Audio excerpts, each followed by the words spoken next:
You can pre-order a copy of Bigger Bolder Baking right now.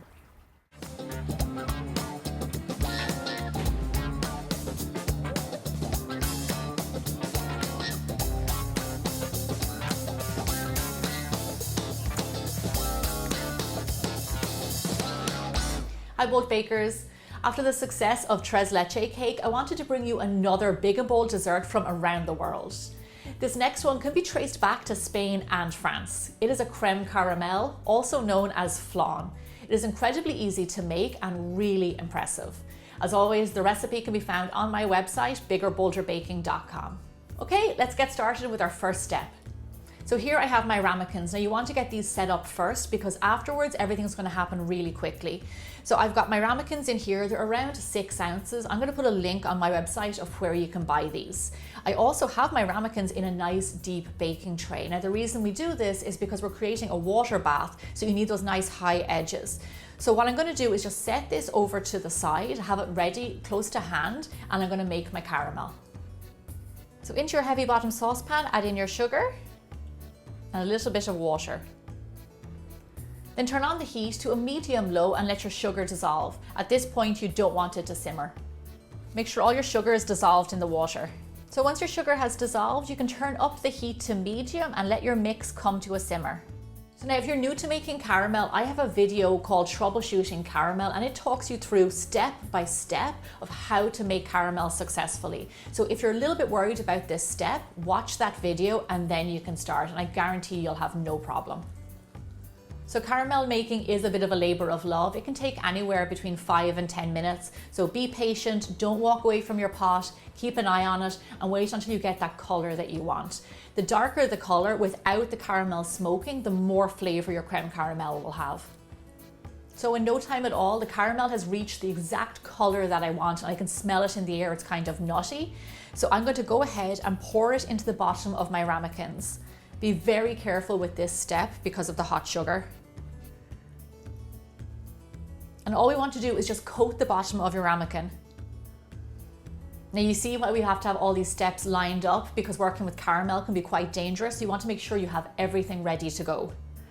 Gorgeous, these look perfect. I love that dark color. I'm going to set these aside. They're going to harden at room temperature, and we're going to make the rest of our custard. In a heavy bottom saucepan, add in your milk, cream, sugar, and salt.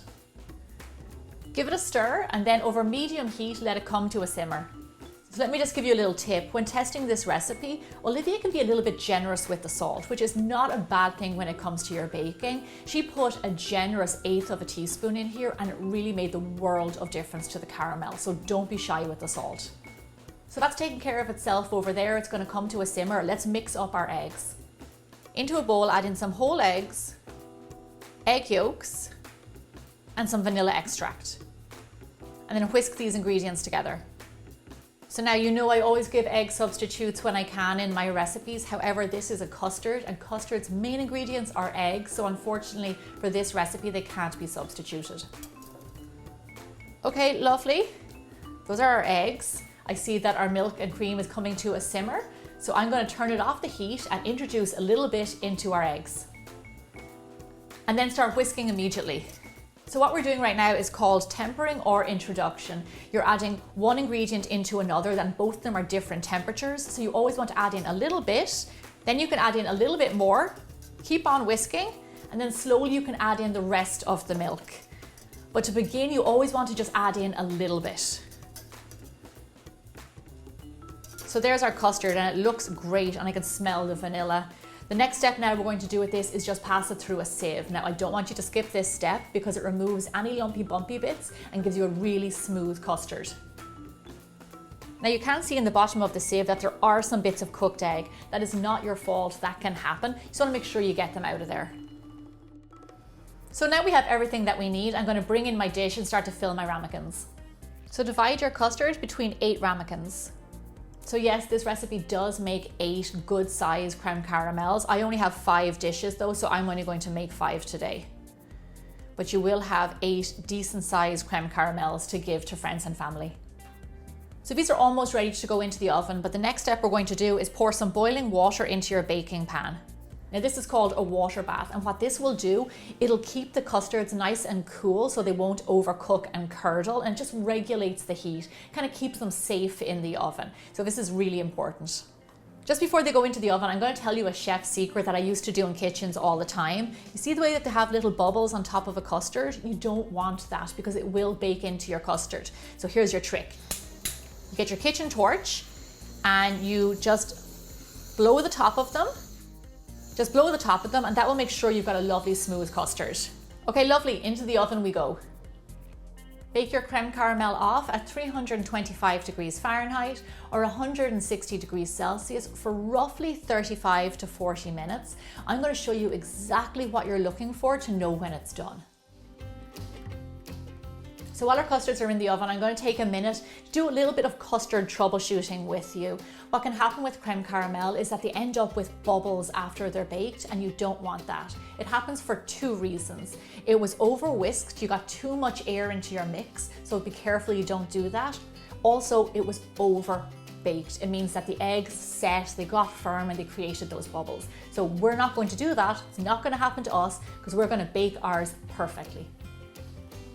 My timer is up, so let's check on our custards. So carefully take your custards out of the oven. Now come here to me, I want to show you exactly what you're looking for. If you give them a shake, you see that jiggle in the middle? That is a sign of a perfectly cooked custard. You have a little bit of a jiggle, then once these go cold, they set up completely. If you don't have that jiggle in the middle, it might mean that your custard is overbaked and it will make it kind of hard and firm, and you don't want that. So now here's what you have to do with creme caramel. Put it in the fridge overnight. They need to get really lovely and cold, firm up even more, and then the next day we can turn them out and eat them. So I made some creme caramels in advance so they're nice and cold so we can turn them out. Now, how do you get them out of there? That's a really good question. Here I have a glass full of hot water and a very thin edged knife. And all you want to do is very carefully go around the edge of the custard. You can dip it back in your water if you need to get it nice and warm again, and then just slowly go around, and all you're doing is releasing the custard from your ramekin. Lovely. Okay, so I can tell that it's released. Now what you want to do is get your serving plate, lay it on top, and then do a swift flip over. I just heard it pop out, so actually I know that it fell out there. That's perfect. And then when you carefully lift away your dish, there's your creme caramel. It should pop right out. If it doesn't, go very easy on it and maybe just give it a little bit of a nudge and it'll just like pop right out. Just look at that, baked custard with its own built-in caramel sauce. So this does not need much dressing up at all. It already looks gorgeous. So I'm just gonna put some fresh raspberries, a sprig of mint, and there you've got an elegant dessert ready to impress. So this is really important. Look at that, no bubbles, perfect smooth caramel. This is exactly what we're aiming for. When it comes to my dessert, texture is really, really important. And anything kind of soft and squishy, I am all about. This has got my name written all over it, and I'll tell you why. I love squishy desserts. I love soft stuff. I love like just something that's really creamy, has super soft texture. This is absolutely gorgeous. It is just like a creme brulee, but kind of reversed. You've got the custard, a lovely, kind of a nutty caramel on top. This is my idea of dessert heaven. Delicious. Absolutely delicious, and so much easier to make than it looks. Let me know in the comments below what other desserts you'd like to see me make from around the world.